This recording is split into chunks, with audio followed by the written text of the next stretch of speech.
Hiya, my name's Charlie and welcome to my channel. Hope you guys are well. Have you had a good week? Let me know in the comments below what you've been reading. So this week I have technically finished 5 books. Basically, I haven't really read much this week. 5 books sounds like a lot, but I was really nearly completed 2 of them, and one's a short story and one's a poetry collection. So yeah, in terms of pages, I don't think I've read as much this week, but some weeks we read more, some weeks we read less, as we already know. So the books I've completed. I finished Tomorrow I Become a Woman by Ionosi Odefen. I spoke about this in my last weekly reads, so I will link that down below.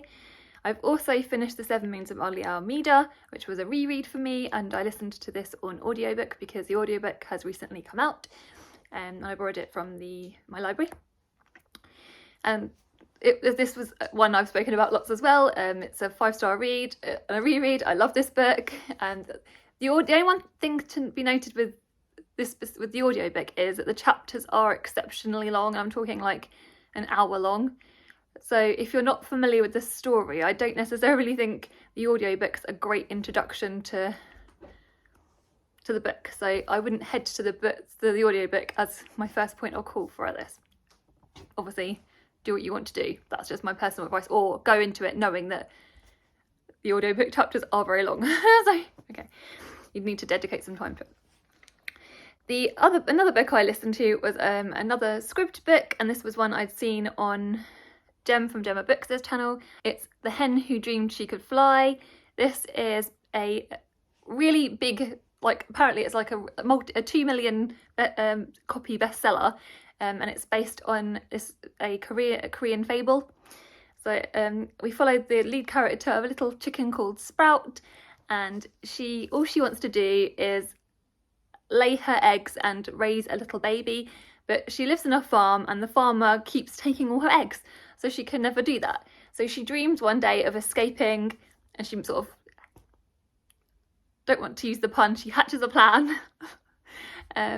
And to sort of escape and and live her dream. So that is, it's very, very sweet. It obviously talks about motherhood, and it talks about found families kind of thing. It's very, very, and also I liked the elements of when the children are sort of growing up, and sort of the feeling of as they leave the nest, as it were. Yeah, I thought this was like a 3-hour short story kind of book. It's really, really wonderful, and I really enjoyed it. Yeah, it's one I recommend. So if you can get hold of a copy from your library. The next book that I finished this week was a poetry collection, and it's The Lost Arabs by Omar Sakr. This poetry collection explores family, faith, queerness and nationality. So if you like poetry, based upon any of those themes, I think you will enjoy it.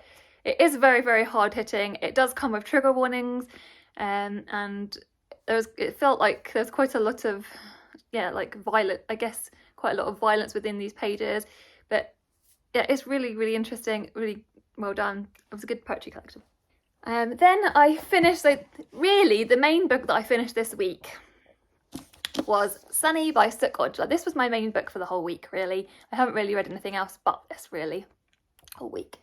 And this is a contemporary, and we follow the lead character of Sunny, and she is a 30-year-old young lady, and she's living at home with her parents whilst she's dating, and it's sort of struggling with the two worlds of going out dating whilst then and being a certain person there, and being with her friends and having a certain persona there, and then coming home and having to feel like she's almost all these different types of personalities, and sort of juggling all of that. It sort of talks about friendship. It's got a lovely mother-daughter relationship in here, which I just adored. And you can that was just really, really wonderful. Sunny and her mum was just wonderful, and yeah, it was a lot of humour to this. It's not too much, but it was just it was a nice gentle sort of read. I like the fact as well in this book that Sunny is a plus size character, and she talks a lot about that, but it's all done, it's in a really, really positive way. So I thought that representation was really good. Yeah, really, really good, quite pleasant read, sort of 4-star sort of territory. Nothing to set my, again, nothing that's sort of going to light up your world completely, but it was really, really fun, good read. So yeah, I recommend it. Then, so those are all the books I finished. In terms of what I'm currently reading Lucy by the Sea by Elizabeth Strout. This is part of the Amgash series that Elizabeth Strout has written. We follow, and this is set in the time of as the pandemic has hit in March 2020. So we follow Lucy, who is in Manhattan as it's happening, and William, her ex-husband, sort of whisks her out of that and takes her to a little town near Met by Maine, I think it is, and it's sort of like a little house by the sea.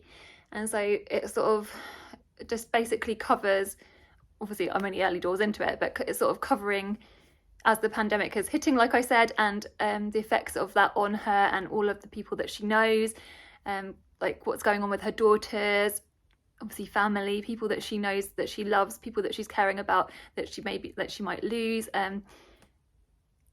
I found it really, being honest, I found it actually really unsettling. I don't know, like, I think I was messaging Charlie, I said it's really like, I didn't realise, because this is my first pandemic fiction that I've read since the pandemic, so I didn't realise quite how much that would like trigger all those emotions. So yeah, I think if you like the Elizabeth Strout books, you will most likely like this from what I've read so far. Yeah, but yeah, just be prepared for the fact that obviously it does talk about the pandemic and all of it in quite like detail, a lot of detail. So yeah, just be aware of that. I picked up Our Doris by Charles Heathcote. Me and Charlie are running a Literally Doris along. So in January, like I said, we're reading Our Doris. February, we are reading Indisputably Doris and Doris Ahoy. And then in finally and lastly, in March, we're reading Really Doris. If you want to join us for that, I will put all the details of that in the description. We'll be having a live show, I think, the beginning of February. I will put that in the description as well, all the details for that. So yeah, I'd love you to come along and talk to me and Charlie about all about the book. So yeah, so that is that. So yeah, that is all my weekly reads. It's only a short one because I haven't, like I said, read very much. It's just been one of those weeks. I haven't even watched Drag Race yet. We're Saturday, obviously. It only came out on this morning, but I haven't even watched Drag Race yet. So who even am I? Yeah, it's going to be a little bit of a busier weekend. This is what happens sometimes. So yeah, let me know what you guys are all up to. What have you, like I said, what have you been reading? How have you been doing? Take care, and sending you guys lots of love. Goodbye.